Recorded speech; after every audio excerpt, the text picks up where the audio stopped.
Traders, and welcome back to Stock Market Movers. Excited to get into the show today. We got a lot to talk about. Of course, Chinese stocks are getting wrecked on the fears of ideology-driven policies will outweigh the growth outlook. And we'll take a look also at the Eurozone PMI, what happened there. Then, of course, our own PMI. We'll also talk about what's being talked out there and what is happening and who is living paycheck to paycheck. We'll also take a look at Tesla, Bank of America downgrading Meta, a couple of other upgrades. And of course, we'll take a look at Goldman Sachs, 4 critical sectors in the clean energy market. Excited to get into it. It looks like for some reason, Benzinga Live's going over. So I'm just going to go ahead and get right into the show. I hope that you guys are ready. Today, we do have a great guest on at 1:45. We'll get into it with Ben Axler, founder and CIO of Spruce Point Capital. Let's get right into the show. You're at Stock Market Movers, and I'm your host, Money Mitch. Let's get right to it. There are 3 ways to make a living in this business. Be first, be smarter, or cheat. I can't help you cheat, but I can give you the informational edge to help you succeed in the markets. Welcome to Stock Market Movers.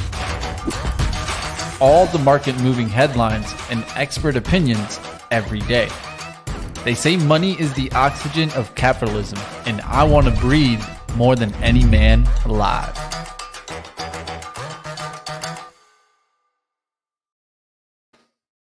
All right, team, I'm going to get this started here. It looks like we're still having Benzinga Live going, so don't want to get too far into the topics and then leave you guys out feeling like you missed the first topic, but I'll wait until the team gets on over here. Looks like they're working their way on, but we'll talk about China stocks, of course, getting wrecked today.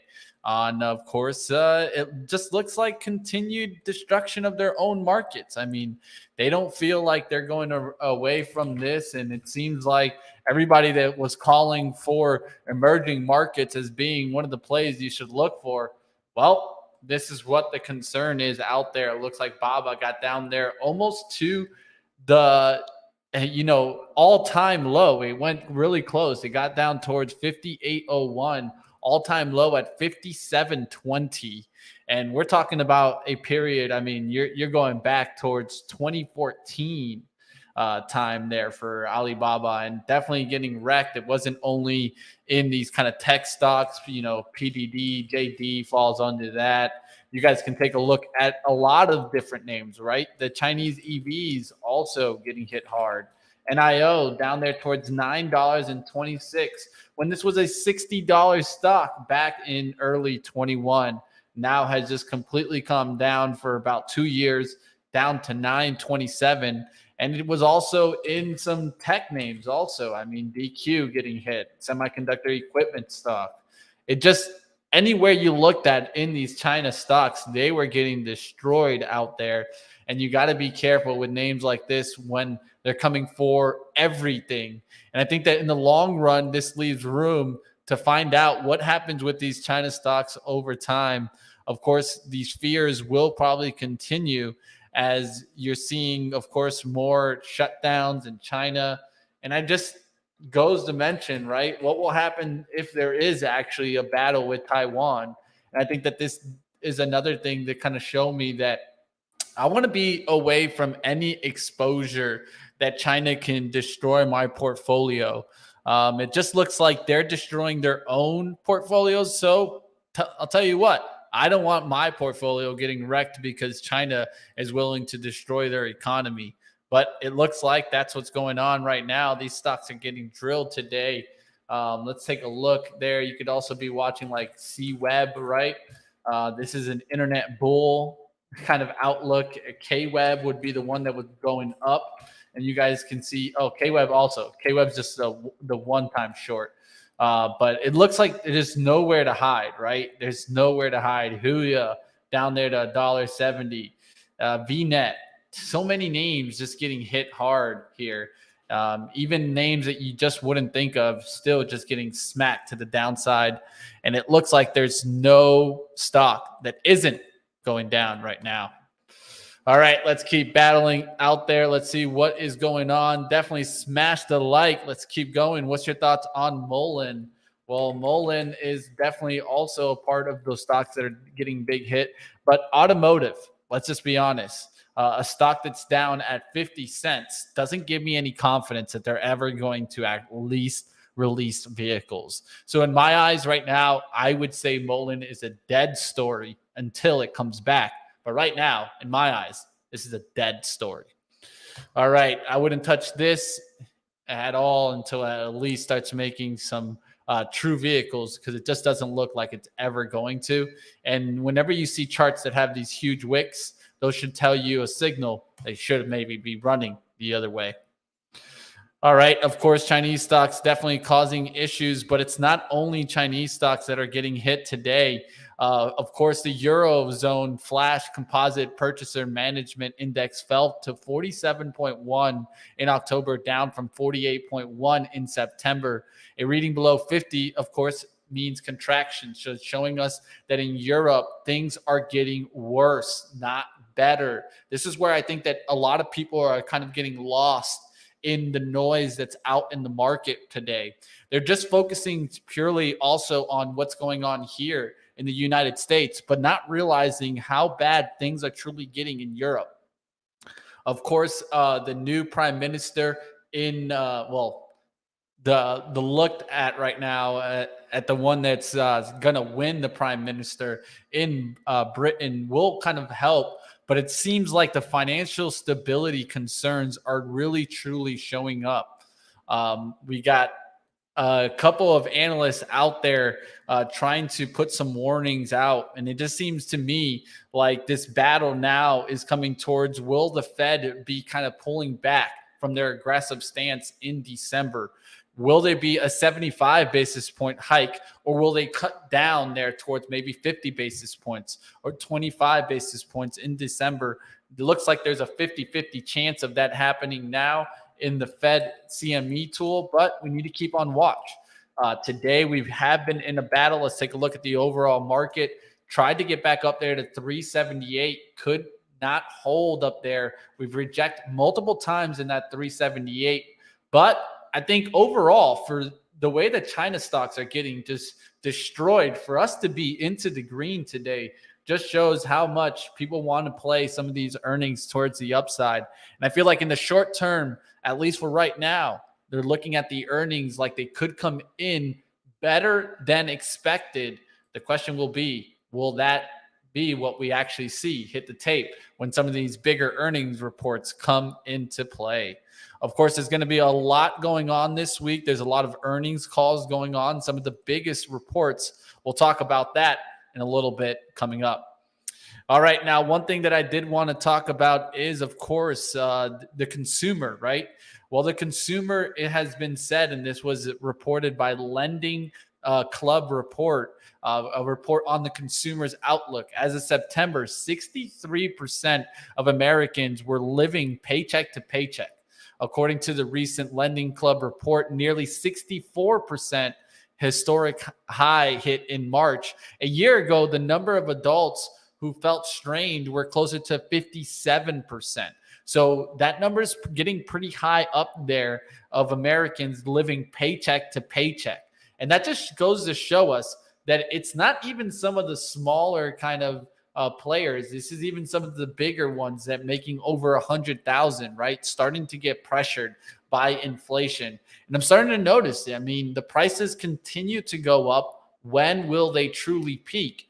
And is this truly starting to affect the consumer to the point where we're really going to start seeing some delinquency concerns as the Americans living paycheck to paycheck get closer and closer to racking up those credit cards? What will happen in the near future?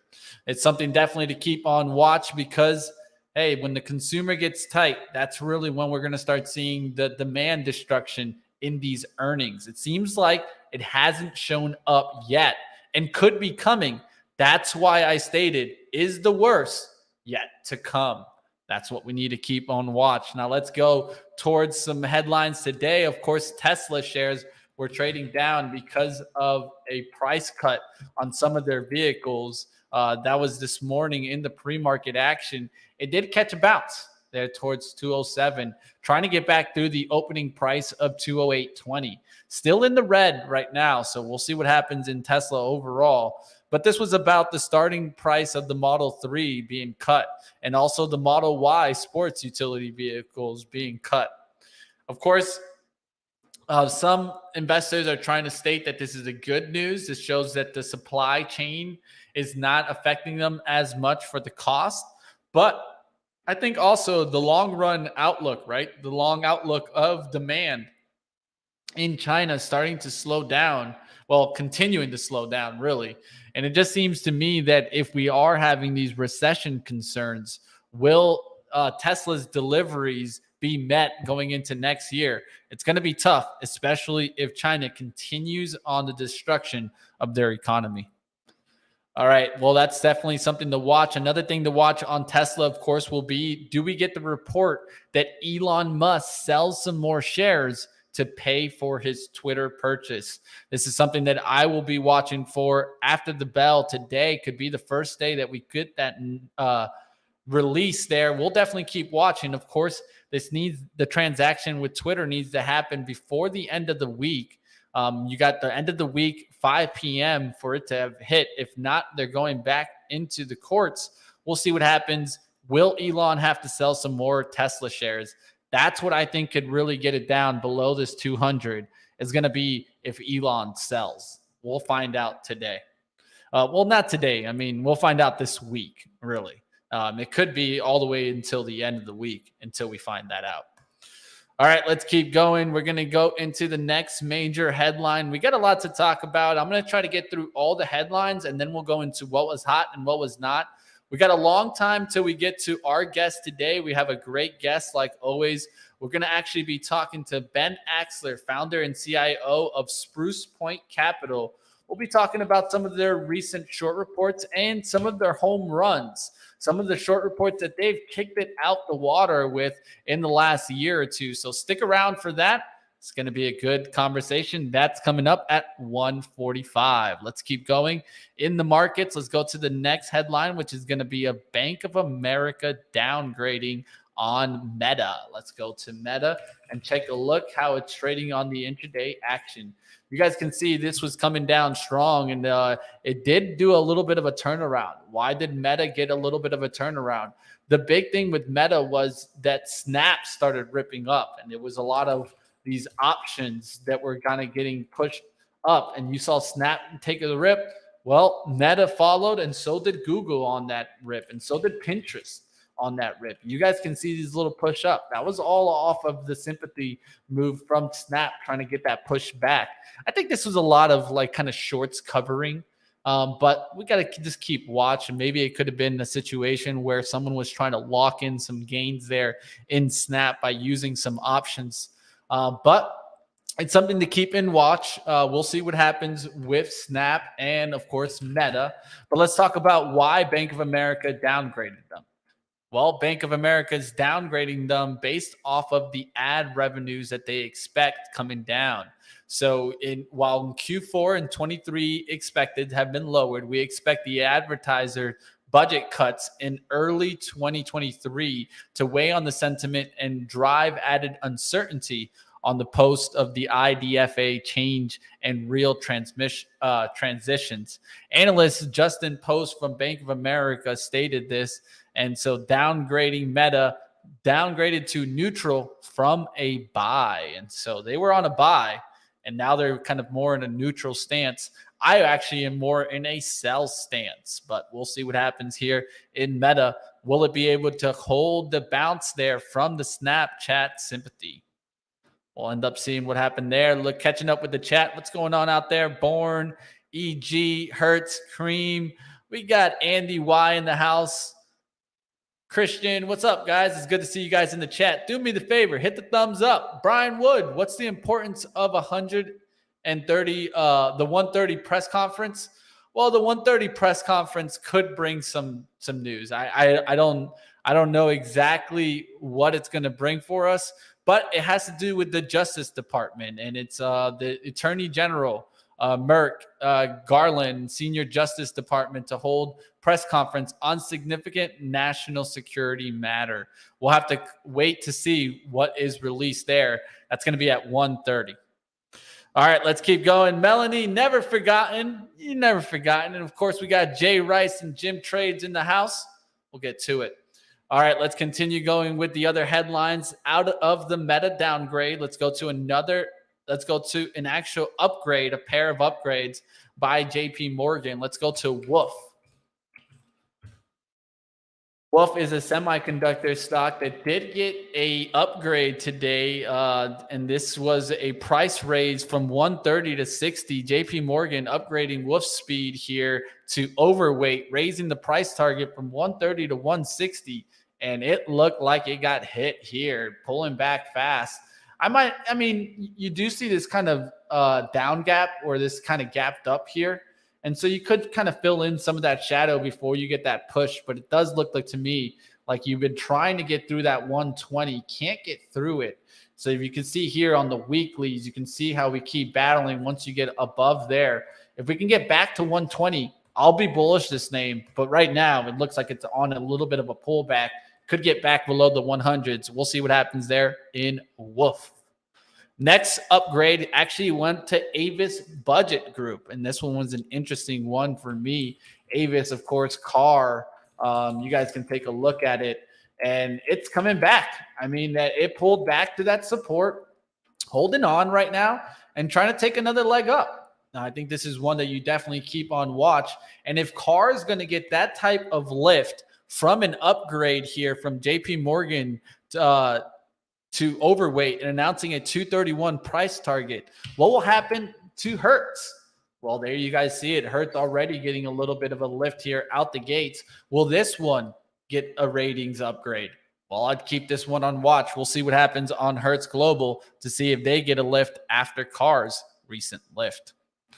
All right, catching up with the chat. What's going on out there? Snap up hopes of the TikTok ban? All right, we'll have to keep watch to see what happens there.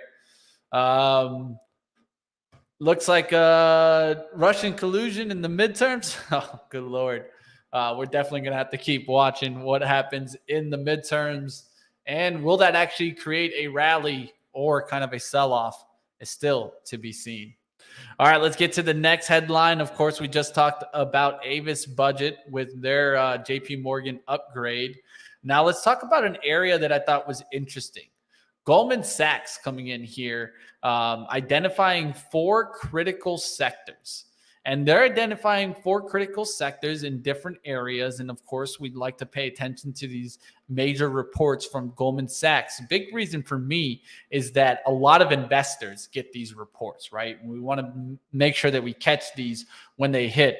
So Goldman Sachs identified 4 critical sectors. They identified copper or aluminum as one area, power transmission, semiconductors, and cybersecurity. And so it looks like these are interesting area. You got copper and aluminum, power transmission, semiconductors, and cybersecurity. So different areas that we can look for. And they actually gave some stock picks to check out. And so these stock picks are interesting because one thing noted in the report was that all had to have cash return on invested capital of more than 5%. And so this is the important part, right? Are they making money on their investments is what they wanted to focus on these names. So let's give some of these names so that you guys can catch them. Of course, I'll try to put up the charts as I roll through here. Bank recommendations included in copper and aluminum, major U.S. copper producer Freeport, of course. That's going to be FCX. FCX, and you guys can see it. FCX has been getting some lift, and I like the pullback today, actually, because it's nice and muted. Of course, we can look for maybe a pullback of 50% on the recent move, and you guys can watch there. Full pullback is a move towards 3060s, and then coming back through the 32s. It's something to keep on watch. Another producer, they did pull a aluminum producer here, Constellium. Don't know this one, so I just want to make sure I get the ticker for you guys. That's going to be CSTM. Take a look at this aluminum play that they're putting out there. Of course, the reason why they're putting these out is they believe these are the greenables. And what do they mean by greenables? They feel that these projects can run way before some of the other projects get their run, of course, from the infrastructure bill and other kind of pushes into next year. And so another one, power transmission. Let's go to some of those. Is it going to be U.S. energy infrastructure company, Sempra Energy? So Sempra Energy is, I had this one, SRE. Yeah, SRE. I remember I've looked at this one a couple times. And so SRE, Sempra Energy, also getting the call out here. And this is in U.S. energy infrastructure. Another one that was given out there, and definitely keep in a watch. It's a semiconductor stock, of course, none other than AMD, Advanced Micro Devices. And so they see semiconductors getting some lift here, of course, AMD. And it looks like TSM also on this. And so they see Taiwan Semi as one of these companies, and they also see ASML as one of these companies to take advantage of this. We'll have to keep watch. They also came with some cyber security stocks. Datadog as one of these to kind of keep watch. And Datadog's been down there towards 81. Is this an opportunity? Could be. It has a monthly support that we were looking at it right around here, around 82. Can it get back through that 100 price point? Or will Datadog come to the next support around 70? Doesn't seem like a bad one to keep on watch. And of course, there's some other ones that you guys can watch, but these are the picks that Goldman Sachs is identifying in 4 critical sectors to keep on watch. All right, I hope you guys enjoyed me bringing those in, especially as when Goldman Sachs is doing the hard work for us, right? One thing, though, to announce there that I thought was interesting was, of course, that cash return on invested capital of more than 5%. It could be something that you can use to start looking at companies that you feel can turn around once the market does. All right, getting out of the Goldman Sachs outlook there, let's go ahead. Let's get towards what was hot and what was not, and then we'll take a look at some remaining factors that hit the market today.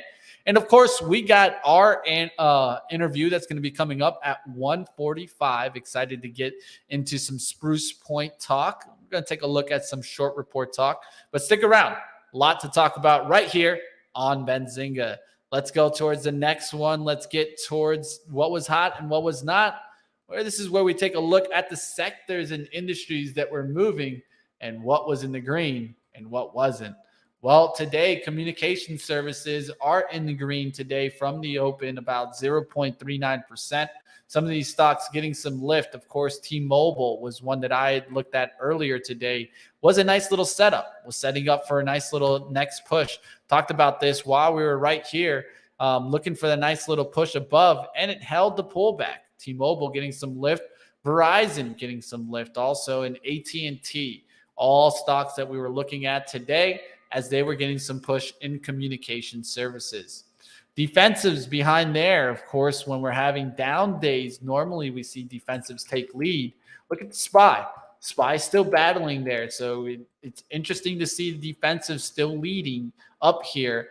We'll see what happens if the SPY really comes back down and takes out 374. But what is doing well in these defensives? Well, discount stores doing well right now. Look at these names. Some of these having a really good day. Dollar Tree, not a bad day. Nice little VWAP bounce. Nice little pattern right here off the VWAP.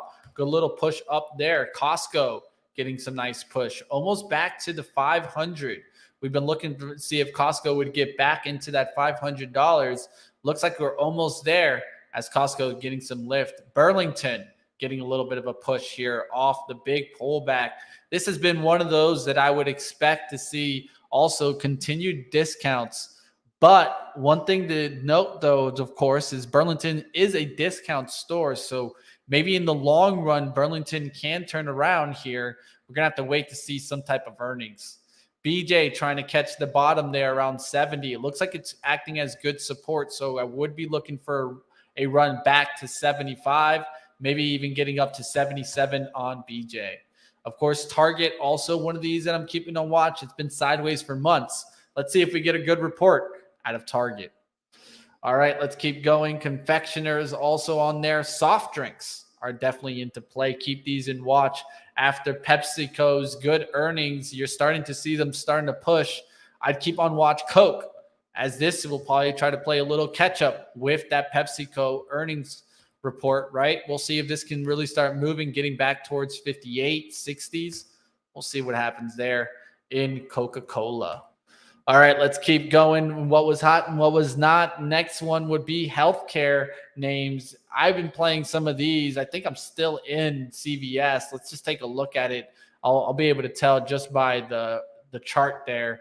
Yeah, looks like I should still be there. It's really close towards my stop out. We'll see what happens on CVS. But you got CNC getting some lift today. Humana getting some lift.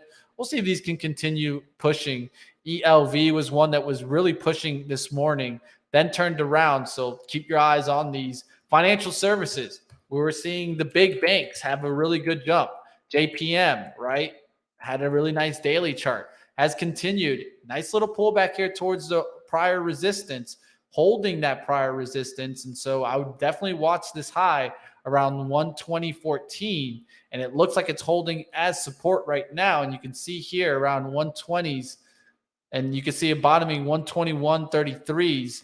If it can hold the 121s right now, it doesn't look too bad there on JPM. And it's hanging in there sideways. We'll see if it gets a push towards the close. GS, of course, some of the other banks, how are these doing? They're all hanging in there right now. We'll see if they can continue making a run up. All right, now what's in the red today? Well, big red is consumer cyclical. A lot of this on what got hit the most, right? Resorts and casinos, of course, anything with some China exposure, taking a big hit to the downside and continuing some downside leak like LVS, Wynn Resorts. These all look like a good, even short for me here. Honestly, if I wasn't trading, I'd be watching Wynn right now. But we'll see what happens with these names. Not telling you guys to take a trade, just saying it. This looks like an interesting setup to me. We'll see what happens. Leisure taking a big hit, of course. Big companies on here, China companies getting really beaten down here. And you can see Booking down today. Carnival down big. Expedia down big. Traveling companies just getting hit. Carnival Cruise down. Has down. It just seems to me like a lot of these companies just took a big hit. Even Peloton not even getting a little bit of a bounce there. Specialty retail. Look at these numbers here. Baba down 26.18%. PDD is down 26.21%. Baba's down 15%. These all look like they're trying to continue to the downside. We'll see what happens on these names. They definitely got crushed. All right, another area that keeps getting hit also is real estate. So just be careful in real estate. It just seems to me like almost every day now we keep seeing these companies keep coming down. And it's in all different areas. It's not just in one area that are REITs. I've been seeing lately a lot of these real estate companies come down. We'll see if they keep taking another leg lower. Basic materials turning around right now. Copper, big pullback on copper. Of course, we just talked about that on FCX. Still pulling back there. Gold pulling back. Aluminum, big pullback. Steel with a big pullback. Coal. It just seems to me like some of these are playing a little bit of a pullback. We'll see if they get another run. Of course, these tend to have run when the market's coming down. We'll see what happens with these basic materials. Definitely something to keep on our radar. All right, chat, if you guys know any of these tickers or you guys want to go ahead and call out what you see moving, feel free to throw it up in the chat. All right, let's continue going. We'll take a look at some other areas. Energy finally getting back into the red. It seems like they wanted to hang on. Look at XOM. It's still hanging on. Just seems like it doesn't want to go away right now, these oil names. And that's not too bad, right? It's definitely hanging in there. Oxy looks a little bit weaker than the other ones, but we'll keep on watch to see what happens. SLB was getting a nice move up. Of course, SLB is the new name of Slumber or Slumberjay. And I think that a big part of why they changed their name was because we're just talking about it, right? Are they Slumburger? Are they Slumberjay? Well, they rebranded today as SLB with a new identity focused on energy innovation and decarbonization. And Citigroup maintained a buy on Slumberjay and raised price target to $60. SLB getting a push. And remember, HAL Halliburton does have earnings later this week. So keep it on your radar. You got to be careful. Don't get caught on that. That's going to be, of course, that reports. And I'm just going to be making sure there. I'm pretty sure this reports on Wednesday before the open, but just make sure that you guys catch that Halliburton, because if it reports bad, of course, it could be down. Looks like Tuesday before the market opens. Just want to make sure. So it's tomorrow. So these could be running right into that report. We'll see what happens. All right. What was hot and what was not? Technology also into the red, but starting to turn around. So we'll see what happens with these names like Apple, Microsoft, Google. They've been battling, trying to get back into the green. Now starting to turn into the red. We'll see what happens there as the SPY rejects the 378 break. All right, getting out of what was hot and what was not. In a few moments, we will be getting into our interview that's coming up at 1:45. But of course, we can take a look at some other stocks that are making moves. Let's go towards the SPY and just check out the overall what is into the green and what kind of trends can that be telling us.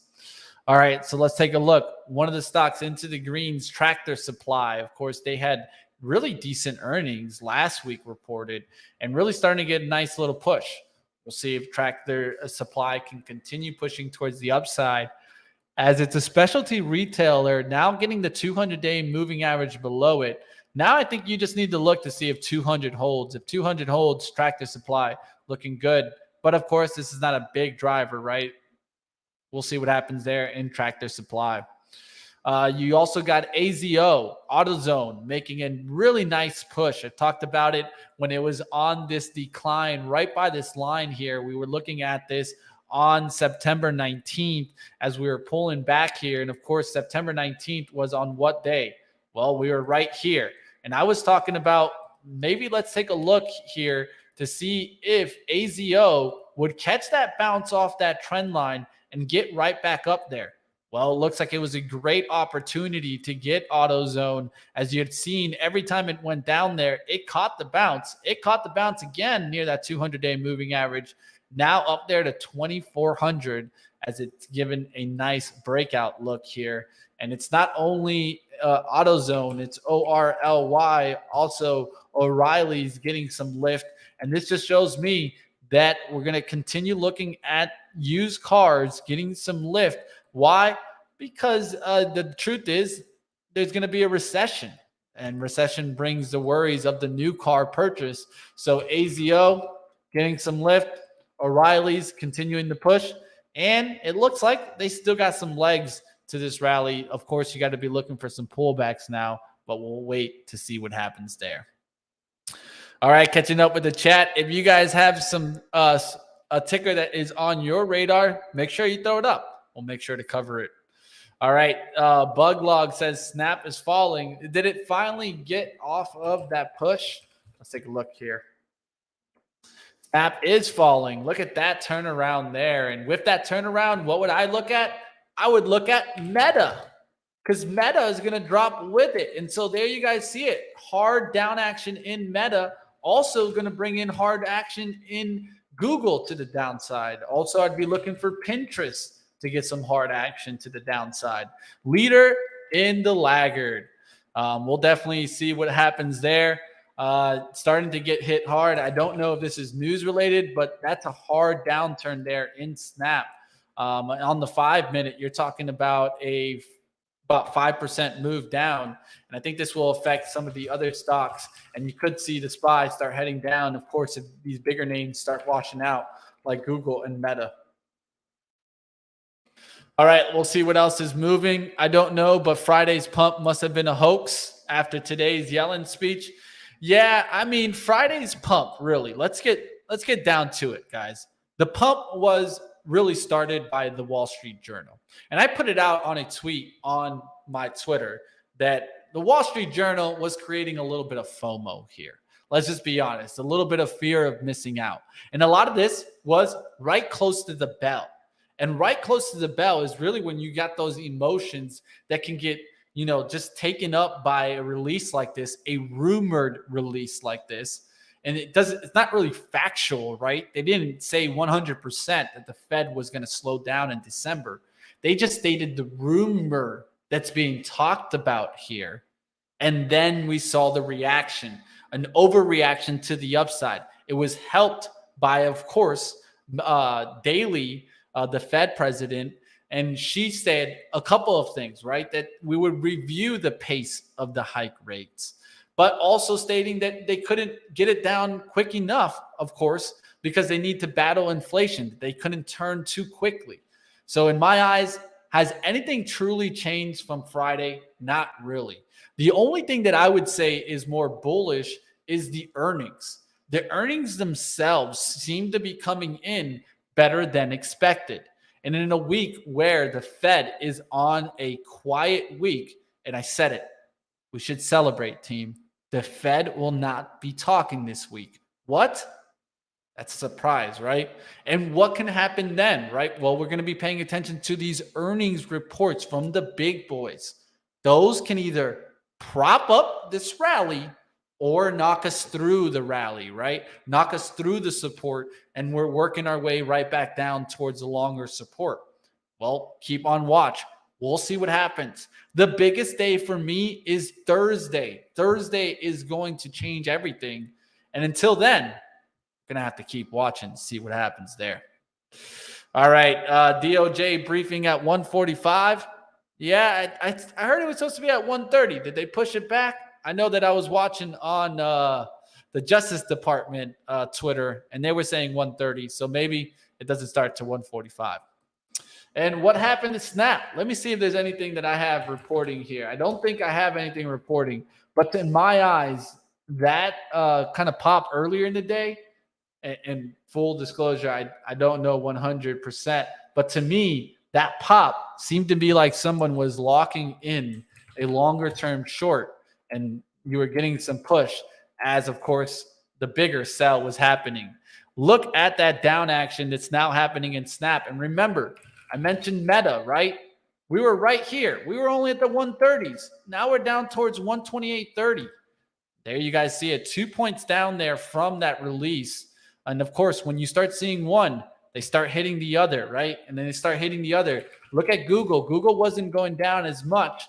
Let's start seeing if it starts going down now, right? We'll see if Google starts getting hit hard. Pinterest is another one that I expect to get hit hard on these. Well, there you guys see it. It's starting to get hit. We saw it around 2150s. It's down to 2127 and probably going to keep getting hit on the downside. All right. Now, there isn't any news. I looked to see if there was specific Snap news. I'm not seeing any specific news, but of course, if you guys see anything, you guys are more than willing to mention it. All right, Born, you have a good one. We'll keep battling here. We'll take a look at some other stocks in a few minutes, about 4 or 5 minutes. We're going to be getting into our interview today, and we'll take a look at some short reports. You know, one of the things is they're going to be right and they're going to be wrong sometimes, but we'll ask Ben Axler, coming up, founder and CIO of Spruce Point Capital, some updates. And of course, we'll talk about some of the home runs that they've hit. So stay tuned. Got a lot to talk about.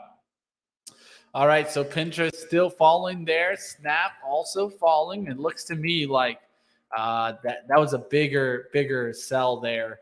We'll have to wait and see, really. Meta coming down fast. Will Meta get back into the red? Of course, the opening price here I have at 128.61. We're at 128.80s right now. Let's see if we get back below the opening price on Meta. And of course, Meta, we talked about earlier today, had gotten a downgrade from Bank of America. So let's see if this starts really weighing heavy on Meta platforms. And of course, this is coming off of the Snap crack. So we'll see what happens on that crack. Will it continue? I'd be looking to see if Meta could get back above the 130s. If it can't, it looks like it's on a slow leak down. We'll wait and see. All right, catching up with the chat. What's going on out there? Looks like Beach Bum easy. All right, we'll take a look at what else is moving out in the markets. How are the markets being affected by this? Are we starting to see a little bit of a drag?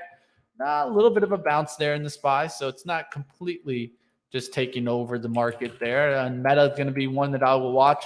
Google, of course, another one to watch, right? It's getting a little bit of a bounce here.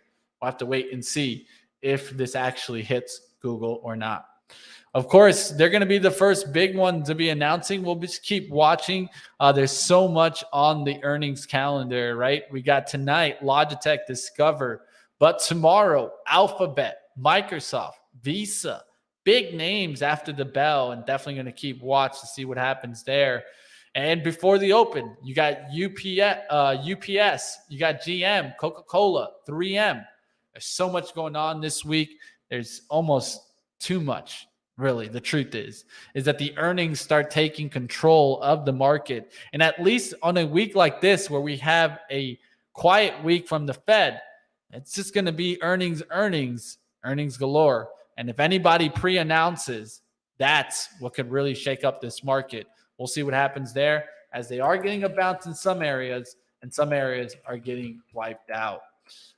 We'll see how those Chinese stocks kind of do here. How they're doing right now, I was keeping a watch on them to see if they were going to take another leg down or were they going to hang in. Looks like they're hanging in right now, but it could take another leg lower, and that could drag the markets down too. Because if you think about it, where did we get this bounce that we bounced up there towards the 378?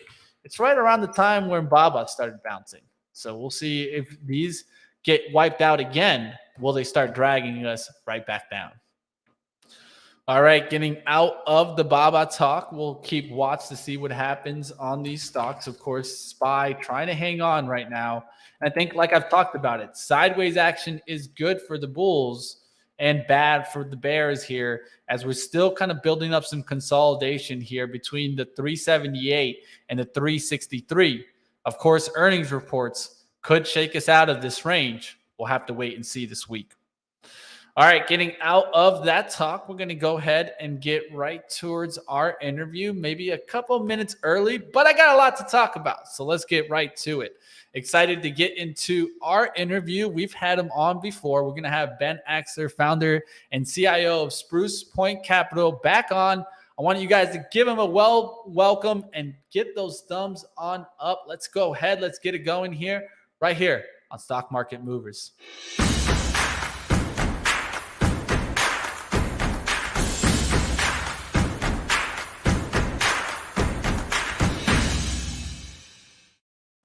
All right, let's go ahead. Let's bring him on. Welcome back, Ben. How we doing? Hey, we're doing great. Thanks for having me again.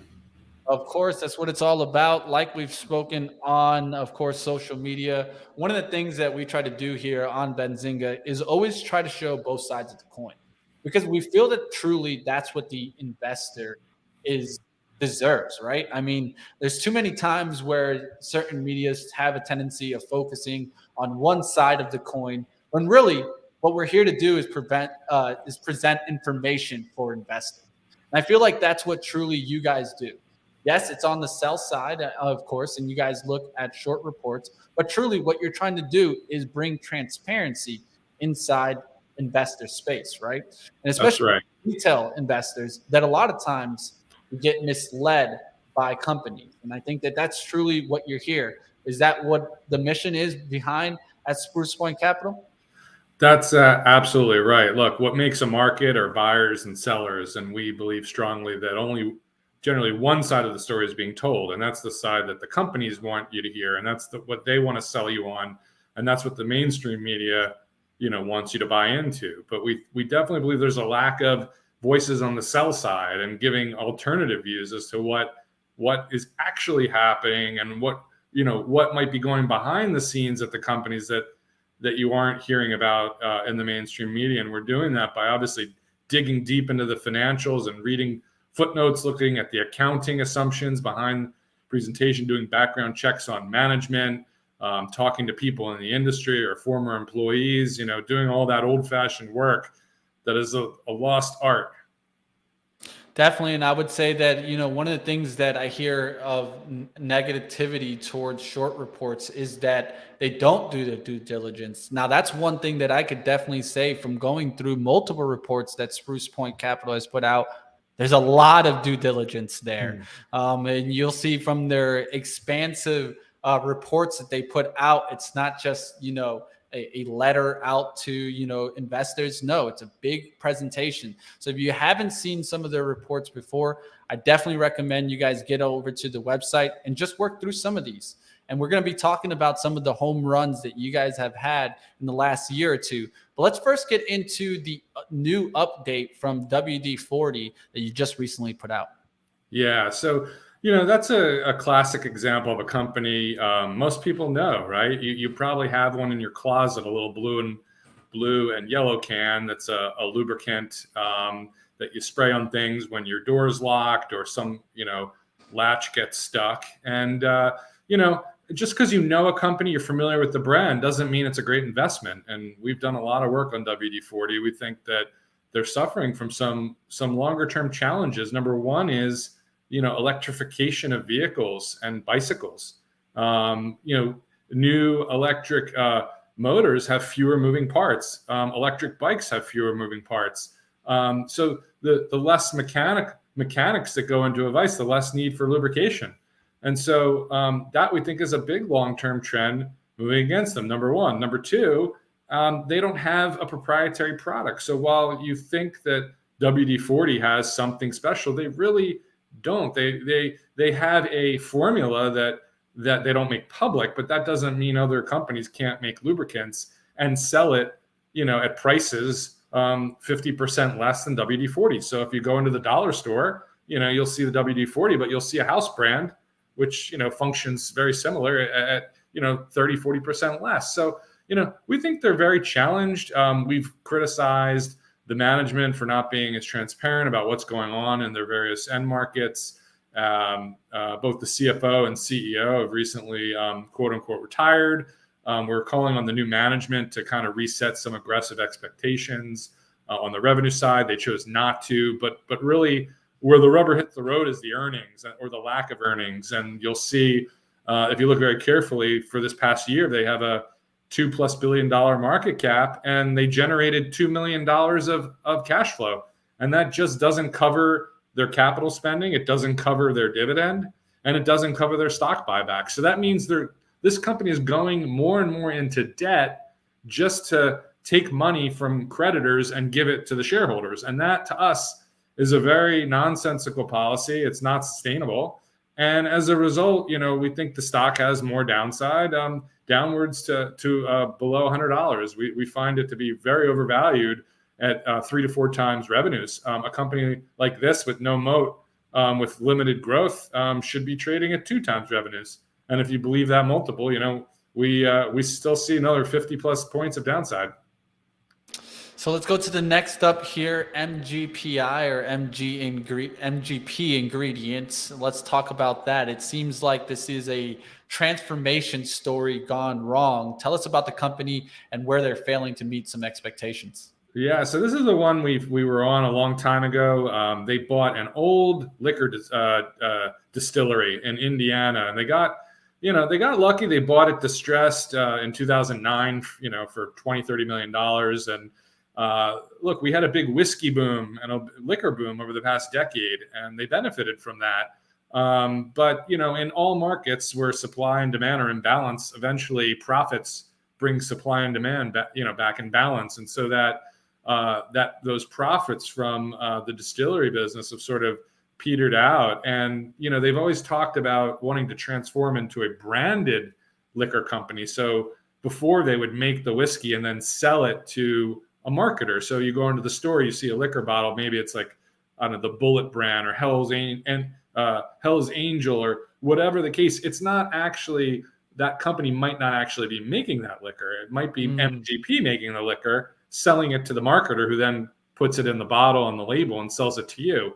And that was a good business for a while, but they've always wanted to get into the branded business and sell their own branded products. And so, this was their final transformation. In April of 2021, they announced a merger with a company called Luxco that had its own brands, some premium brands. And every time we look at a company doing a transaction, we want to see what is management saying they're going to accomplish, and then what is actually happening. Okay, and so we're now over 18 months, past this merger, and we find some troubling things. Number one, the company said the gross margins for the business would expand. Well, actually, they've gone down. Number two, they said that the merger would be immediately cash flow accretive. And in fact, the opposite's happening. The cash flow has gone down, and we're finding that the company's making restatements to their discussion about cash flow and whether or not Luxco was included when they merged. So, this has us really concerned that if you can't trust the numbers, like how do you put a value on it? And what we see is that since the merger, the valuation of the company and the stock price have expanded, but yet the company hasn't delivered on what they said they were going to deliver, and now they're making restatements to cash flow. So we have real problems there. And we covered this company a number of years ago. We're a little early, but we got it correctly. The stock went down about 50%. The former CEO and the CFO left the company. Now they have a new management, and we see the same story again. Stock's back at 100. We think it could easily fall, 35%.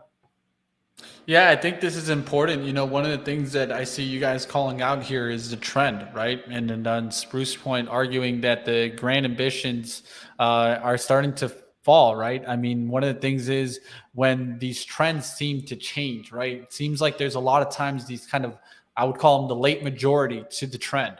And being part of that late majority ends up failing on you because you have this big outlook that the trend's going to continue going. And that's the actual end of the trend, which just gets you caught in a lot of investments that they probably don't want to be in. Right. Yeah. And just one final point on MGP, and this is just a very simple point, but the liquor business is incredibly competitive. When you walk into the liquor store, you're seeing, end of aisle promotions.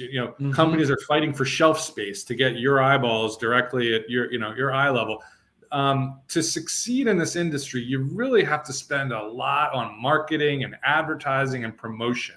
Okay. And if you look at the big companies, Constellation Brands, you look at Anheuser-Busch's, you look at Brown-Forman, which has a bunch of whiskey brands. These guys are spending anywhere 10 to 17, 18% of revenue, okay, to market their products. And MGP is spending 3% of their revenue. Okay. And so we just don't see how they're going to succeed in the branded liquor space when they're vastly underspending. I mean, they spent about $16 million on advertising and promotion next year. Even if they were to double it, okay, their earnings would vanish. So we don't see how they are going to succeed with such a limited spend. It's going to be very hard for them to grow.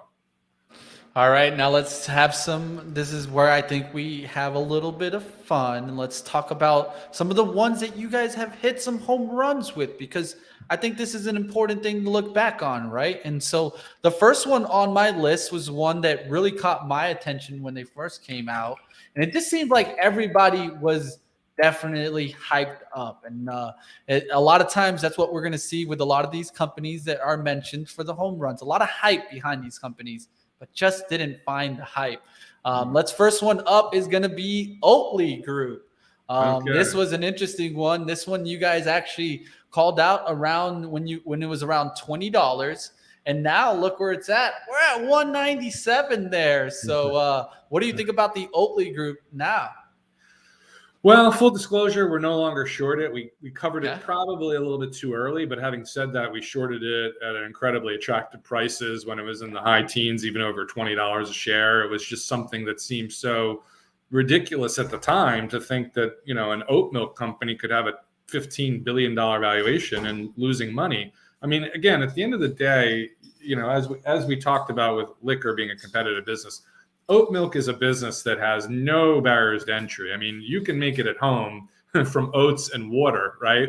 You can make your own oat milk. So, and anybody can do that, right? So, there are certain businesses and industries that are just inherently more susceptible to being good shorts. Food products is one of them because number one, consumer preferences change. But number two, whenever a new trend happens, all the competitors jump in and, generally just shift their production process to meet, the new demand. So we had soy milk, we had almond milk, and then oat milk became popular. And so, anyone who could make almond or soy, quickly converts over to oat milk. And before you know it, you got 10, 20 guys in the oat milk space. And then they're all, again, trying to promote their product to get, shelf space, to get eyeballs. And, guys like Oatly are up against big competitors. Chobani, you guys know that, they have great yogurt brands, and you'd buy a pack of yogurt, open it up, and they'd be promoting their oat milk. And so, it's a tough industry to succeed. And then Oatly also got caught in the commodity squeeze,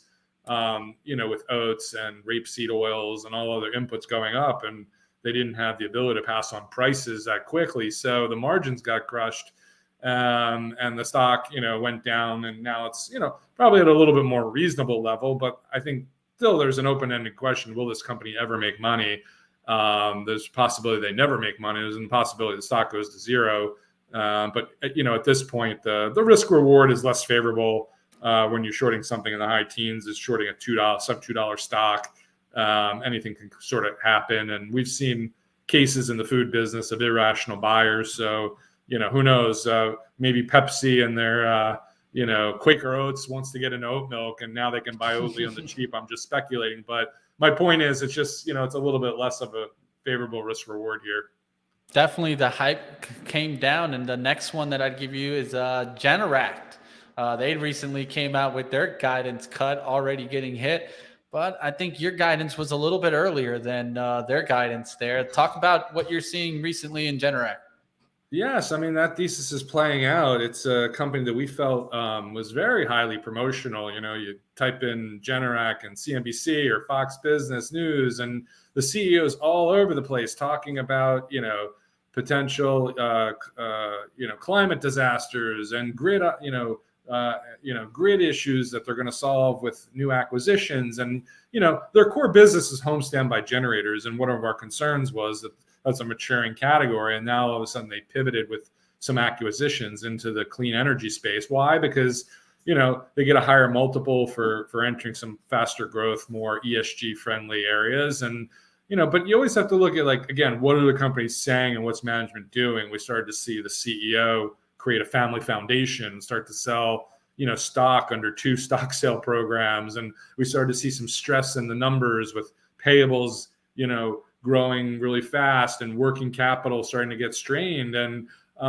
so we started to caution investors, hey, look, maybe this story is not as rosy as you might, be hearing from the mainstream media and from the CEO. And, sure enough, they ended up getting into a little fracas with one of their distributors, which filed a lawsuit against it, which we believed, was going to eliminate potentially $100 million of sales. And, the company just came out last week admitting as such that they were having problems and dramatically cut their guidance. And that caused a big revision in the stock price. So, again, it's buyer beware. Make sure you always question what management's saying. When you see a CEO, out promoting so heavily, look, we think good CEOs should be, working on operations, building the business, spend a small amount of time on marketing, not, all the time on marketing. And so, that really got us interested in Jazz for Generac as a short. All right, now go to one more here. I'll bring in Porch because I feel like this was one that a lot of people had a big outlook for. This was supposed to be the everything business model, right? You guys can take a look at it. It seems like it's been parked on the porch. It seems like it because down now towards $1.40. Porch Group. Yeah, again, full disclosure, we're no longer shorted. It's just not an attractive risk reward at the moment. But yeah, it's a great example of so why were we interested in Porch? Number one was the CEO. Okay, he had come from a company called Active Networks, which a number of years ago I co-authored a report pointing out some problems with that business. It was a roll-up business, some aggressive accounting. That stock, the management ultimately came clean, reset the guidance. Stock went down a lot, was eventually taken private. But, the CEO of Porch came from Active Network. We saw them doing a lot of acquisitions, which we didn't think make sense. It was a SPAC, obviously, which, we were doing a lot more due diligence on lower quality businesses, not making money, coming public through SPAC. And, ultimately Porch hasn't made money. They've continued to acquire. They still don't have a path to profitability. And in this business now, in this market environment, you have to have a path to profitability. Otherwise, the market's just not going to buy into the story. So, yeah, that was a good one, as well. But we should save the last for what we still are short. You should ask me what we're really excited about coming forward. That's exactly what we're going to be getting into. So I wanted to definitely give those outlooks on some older reports. And also first, let me throw in here, I'm going to throw in the link for you guys to check out all the research that Spruce Point Capital points out. And so I definitely want you guys to go ahead and check out. And you guys can see also how they've done in the past. Check out some of these reports, see what they talked about, see how they came into play, what worked, what didn't. I think this is the important part of also learning from this experience. But what's next, Ben? What are you looking at? So if you go to our website, you'll see in July we put out a report on Skechers. Raise your hand if you know. The sketch. Raise your hand if you know the Skechers, the shoe company. Yeah.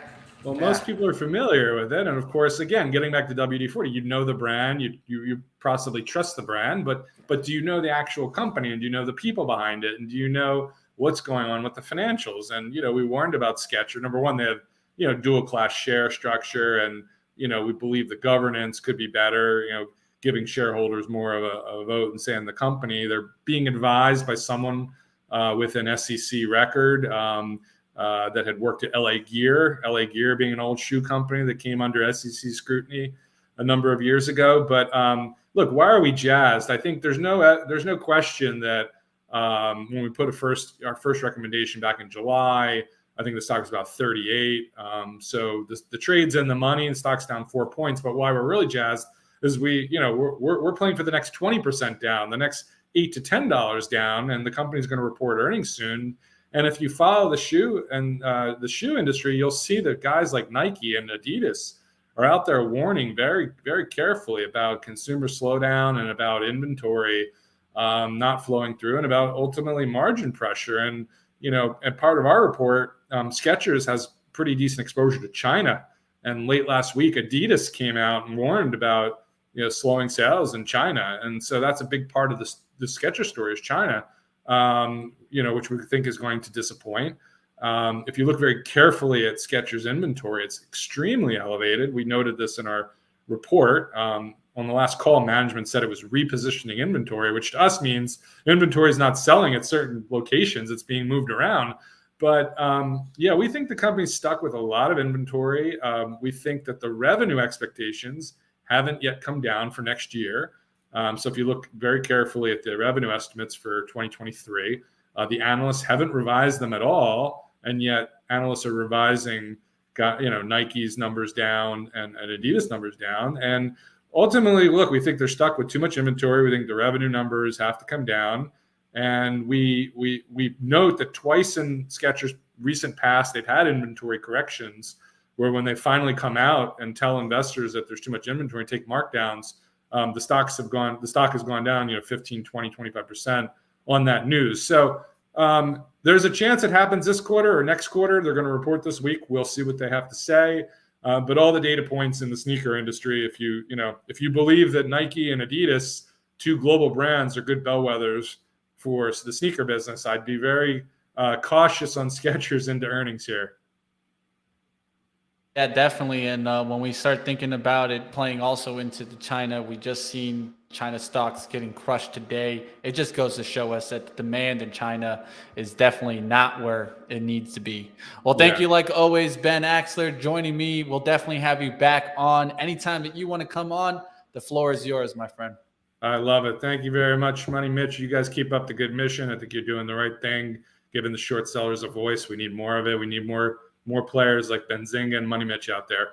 Always here for you, Ben, and have a great one. Spruce Point Capital. I threw up those links. I want you guys to check out the research. And like I said, always do the due diligence yourself. What did they get right? What did they get wrong? And what's to come are great questions to be asking. Have a great one, Ben.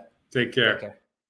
All right, that's going to do it for us today. I hope you guys had a great show with me today on Stock Market Movers. We're going to keep battling here on Benzinga to try to discover both sides of the coin. because that's truly the way that we give you the competitive advantage, not being leaned one way, giving the floor for space like Ben Axler to go ahead and tell you all the updates and anything that's new. We even went into some older reports. The reason I went to some older reports is so that you guys can see some of their success track, right? What have they done in the past? How have those reports gone? Definitely an important thing to keep up on. I'll see you tomorrow right here on Stock Market Movers.